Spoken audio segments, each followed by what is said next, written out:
आज हमारे पास भारत के केंद्रीय पुलिस संगठनों यानी सीपीओज पर कुछ दिलचस्प दस्तावेज हैं। ऊपर से देखने पर ये किसी सरकारी डायरेक्टरी जैसा लग सकता है, नामों और तारीखों की एक लिस्ट। हाँ, बस एक लिस्ट। लेकिन जब हम इसमें थोड़ा गहरा उतरते हैं तो एक कहानी सामने आती है।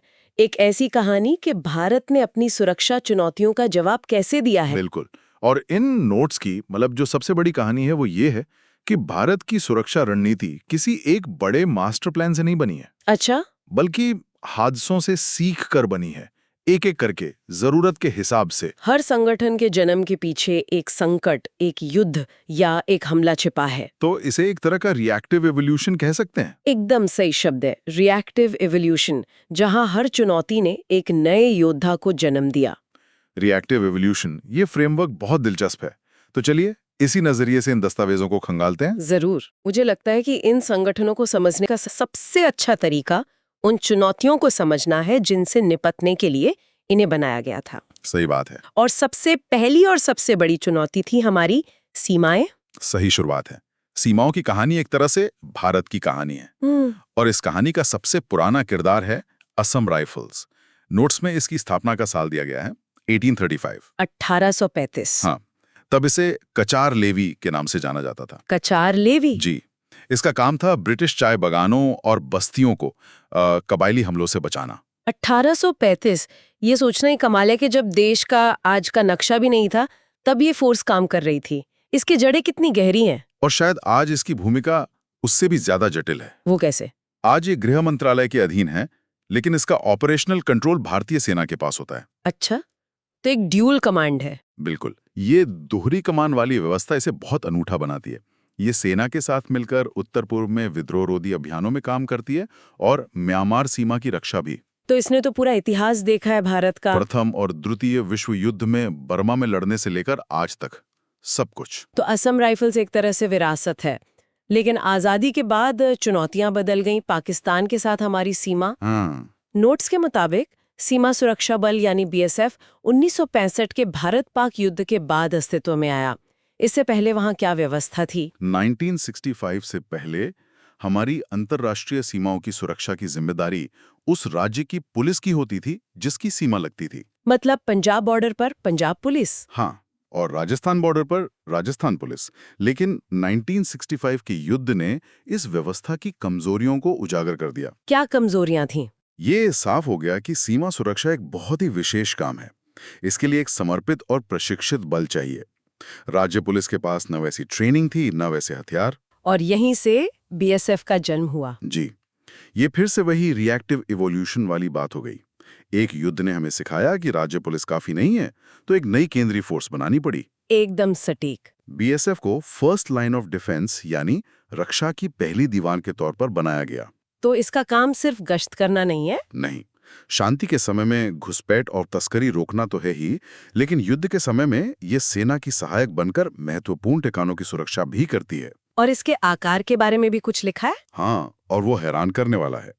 लगभग 2.5 लाख जवानों के साथ ये दुनिया के सबसे बड़े बॉर्डर गार्डिंग बलों में से एक है। 2.5 लाख? बहुत बड़ी संख्या है। बहुत बड़ी। और सीमाओं की ये कहानी एक और युद्ध के बिना अधूरी है, 1962 का चीनी आक्रमण। नोट्स बताते हैं कि इसके तुरंत बाद इंडो तिब्बतन बॉर्डर पुलिस यानी आईटीबीपी का गठन हुआ। हाँ, और ये दिखाता है कि हर सीमा की चुनौती अलग होती है और उसके लिए एक अलग तरह का समाधान चाहिए। मतलब बीएसएफ और आईटीबीपी में क्या फर्क है? आईटीबीपी को खास तौर पर तिब्बत से लगी ऊंची, बर्फीली और दुर्गम सीमा की निगरानी के लिए बनाया गया था। ये सिर्फ सैनिक नहीं है, इन्हें हिमवीर भी कहा जाता है। हिमवीर, बर्फ के बहादुर, ये नाम ही उनकी विशेषज्ञता बता देता है। बिल्कुल। इनकी ट्रेनिंग सिर्फ हथियार चलाने की नहीं होती, बल्कि पर्वतारोहण, स्कीइंग और बेहद ठंडे मौसम में जीवित रहने की भी होती है। तो ये आपदा प्रबंधन में भी काम आते होंगे। बहुत ज्यादा। चाहे वो पहाड़ों में बादल फटना हो या कोई और प्राकृतिक आपदा, ये सबसे पहले पहुंचते हैं। यहाँ तक कि नोट्स में जिक्र है कि इन्हें परमाणु, जैविक और रासायनिक आपदाओं से निपटने की भी ट्रेनिंग दी जाती है। अच्छा। तो बीएसएफ जहाँ मैदानी और रेगिस्तानी सीमाओं की विशेषज्ञ है, वहीं आईटीबीपी पहाड़ों की। तो ये तो हुई सरहदों की बात, जहाँ दुश्मन बाहर से आता है। जी। लेकिन नोट्स हमें याद दिलाते हैं कि कई बार चुनौतियां देश के अंदर ही पनपती हैं बिल्कुल और उनके लिए हमें बिल्कुल अलग तरह के सुरक्षा बलों की जरूरत पड़ी। सही बात है। इस लिस्ट में सबसे बड़ा नाम है केंद्रीय रिजर्व पुलिस बल यानी सीआरपीएफ।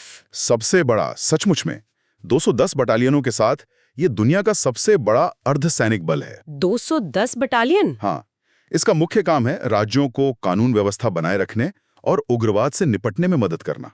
इसकी कहानी भी आजादी से पहले 1939 में क्राउन रिप्रेजेंटेटिव्स पुलिस के रूप में शुरू हुई थी। दुनिया का सबसे बड़ा अर्धसैनिक बल, ये तमगा सुनने में तो बहुत प्रभावशाली लगता है, लेकिन क्या इसका मतलब ये भी है कि ये बल बहुत ज्यादा फैला हुआ है?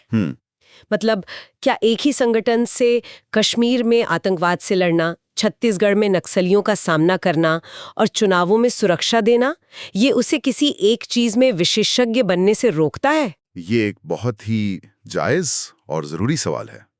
सीआरपीएफ की सबसे बड़ी ताकत ही उसकी सबसे बड़ी चुनौती है। वो क्या है? उसका विशाल आकार और उसके कामों की विविधता।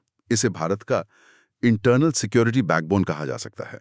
बैकबोन। जब भी किसी राज्य में हालात पुलिस के काबू से बाहर होते हैं तो सबसे पहले सीआरपीएफ को ही बुलाया जाता है। चुनावों के समय भी इन्हें ही देखते हैं हम। बिल्कुल। और ये सिर्फ देश में ही नहीं, संयुक्त राष्ट्र के शांति मिशनों में भी दुनिया भर में सेवा देती है। लेकिन हाँ, आपकी बात सही है, अलग अलग थिएटरों में काम करने की वजह से इसे लगातार अपनी ट्रेनिंग और रणनीति को बदलते रहना पड़ता है। और आंतरिक सुरक्षा की इस कड़ी में एक और नाम है जिसका काम बहुत ही विशिष्ट है। आप सीआईएसएफ की बात कर रही हैं? हाँ, केंद्रीय औद्योगिक सुरक्षा बल। इसका काम तो बाकी सबसे बिल्कुल अलग है। जी, सीआईएसएफ की स्थापना 1969 में हुई थी और ये भी रिएक्टिव इवोल्यूशन का एक बेहतरीन उदाहरण है। कैसे? जब देश में बड़े बड़े सरकारी उद्योग यानी पीएसयूज लगने शुरू हुए तो ये महसूस किया गया कि उनकी सुरक्षा के लिए एक प्रोफेशनल फोर्स चाहिए। सीआईएसएफ का जन्म इसी जरूरत से हुआ। तो ये कहाँ-कहाँ सुरक्षा देती है? आज ये हमारे परमाणु संयंत्रों, स्पेस सेंटर्स, एयरपोर्ट्स, बंदरगाहों और तेल रिफाइनरियों जैसी 269 से ज्यादा महत्वपूर्ण जगहों को सुरक्षा देती है। इन नोट्स में सीआईएसएफ के बारे में एक बड़ी अनोखी बात लिखी है। इसका खर्च संबंधित पीएसयू खुद उठाता है। हाँ। क्या इससे हितों का टकराव नहीं होता? मतलब क्या सीआईएसएफ उस कंपनी के प्रति ज्यादा वफादार हो सकता है जो उसे पैसा दे रही है, बजाय आम जनता के? ये एक दिलचस्प पहलू है। सीआईएसएफ का मॉडल इसी सिद्धांत पर काम करता है कि जो संस्थान उसकी सेवाओं का लाभ उठा रहा है वही उसकी लागत भी वहन करे। लेकिन कंट्रोल किसका रहता है? इसकी कमान और नियंत्रण पूरी तरह से गृह मंत्रालय के पास होता है, जो इसे एक सरकारी बल बनाए रखता है। अच्छा। और इससे भी अनोखी बात इसकी कंसल्टेंसी विंग है। हाँ, मैंने भी ये पढ़ा। ये निजी कंपनियों को भी सुरक्षा सलाह देती है। हाँ, और इसके क्लाइंट्स की लिस्ट में टिस्को और बेंगलुरु का पूरा इलेक्ट्रॉनिक सिटी शामिल है। कमाल है। ये दिखाता है कि सीआईएसएफ सिर्फ एक सुरक्षा बल नहीं, बल्कि सिक्योरिटी और फायर सेफ्टी के क्षेत्र में एक विशेषज्ञ सलाहकार भी बन चुका है। तो हमने सीमाओं और देश के अंदर की चुनौतियों की बात की, लेकिन एक तीसरी और शायद सबसे घातक चुनौती है आतंकवाद। और इसके जवाब में जो संगठन बने वो बहुत ही खास हैं। सबसे पहला नाम आता है ब्लैक कैट्स का। नेशनल सिक्योरिटी गार्ड्स यानी एनएसजी। जी, एनएसजी का गठन 1984 में ऑपरेशन ब्लू स्टार के बाद के हालात को देखते हुए किया गया था। ये एक और घटना है जिसने एक नई फोर्स को जन्म दिया। और ये कोई आम पुलिस या अर्धसैनिक बल नहीं है। बिल्कुल नहीं, ये एक स्पेशल रिस्पॉन्स यूनिट है जिसे सिर्फ और सिर्फ आतंकवाद की गंभीर घटनाओं जैसे बंधक संकट या विमान अपहरण से निपटने के लिए बनाया गया है। इसकी बनावट भी काफी अलग है। नोट्स कहते हैं कि इसका अपना कोई कैडर नहीं होता। बिल्कुल। एनएसजी की एक खास बात है कि इसमें कोई परमानेंट भर्ती नहीं होती। तो फिर लोग कहाँ से आते हैं? सारे जवान और अफसर आर्मी या दूसरे अर्धसैनिक बलों से कुछ सालों के लिए डेप्यूटेशन पर आते हैं और फिर वापस चले जाते हैं। अच्छा, इससे क्या फायदा होता है? इससे ये फोर्स हमेशा युवा, प्रेरित और शारीरिक रूप से अपनी चरम सीमा पर रहती है। इसमें दो मुख्य हिस्से हैं, स्पेशल एक्शन ग्रुप यानी एसएजी और स्पेशल रेंजर्स ग्रुप। जी। और इन दोनों में क्या फर्क है? ये बंटवारा बहुत सोच समझ कर किया गया है।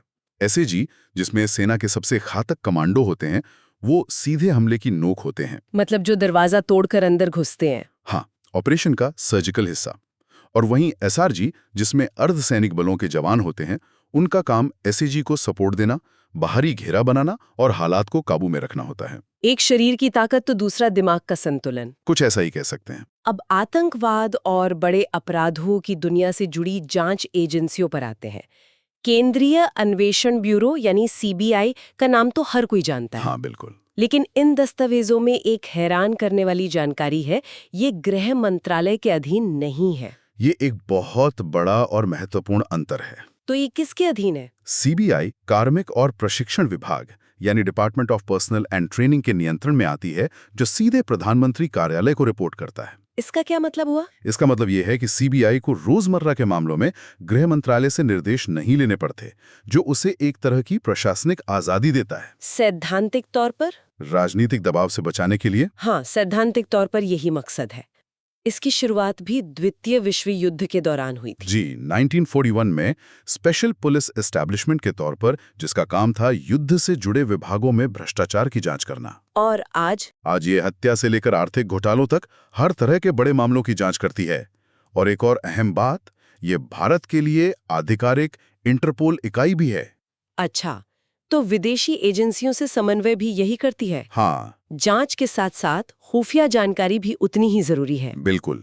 और यहाँ इंटेलिजेंस ब्यूरो यानी आईबी का जिक्र है, जिसे दुनिया की सबसे पुरानी खुफिया एजेंसियों में से एक बताया गया है। इसका इतिहास 1885 तक जाता है, जब British major general Charles MacGregor ने रूस की गतिविधियों पर नजर रखने के लिए एक खुफिया विभाग बनाया था। 1885? हाँ, ये भारत की आंतरिक खुफिया एजेंसी है, जिसका काम देश के अंदर पनप रहे खतरों पर नजर रखना है। ये आंखें और कान की तरह काम करती है, जो सरकार को आने वाले खतरों से आगाह करती है। और हमारी लिस्ट में आखिरी नाम है राष्ट्रीय जांच एजेंसी यानी एनआईए का। इसका जन्म भी एक बड़े हादसे के बाद हुआ। हाँ, 2008 के मुंबई आतंकी हमलों के बाद। ये रिएक्टिव एवोल्यूशन का सबसे ताजा और सबसे शक्तिशाली उदाहरण है। वो कैसे? 26/11 के हमले ने दिखाया कि आतंकवाद की जड़ें कई राज्यों में फैली हो सकती हैं, और स्थानीय पुलिस के लिए ऐसी अखिल भारतीय साजिश की जांच करना मुश्किल होता है। हाँ, ये तो एक बड़ी समस्या थी। इसी कमी को पूरा करने के लिए एनआईए बनाई गई। और इसकी सबसे बड़ी ताकत क्या है?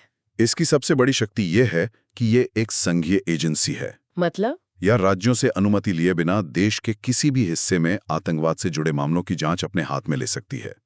यह उसे बहुत ज्यादा अधिकार देता है, ताकि 26/11 जैसी घटनाओं की जांच में कोई बाधा ना आए। तो इन सभी दस्तावेजों को खंगालने के बाद तस्वीर बिल्कुल साफ हो जाती है।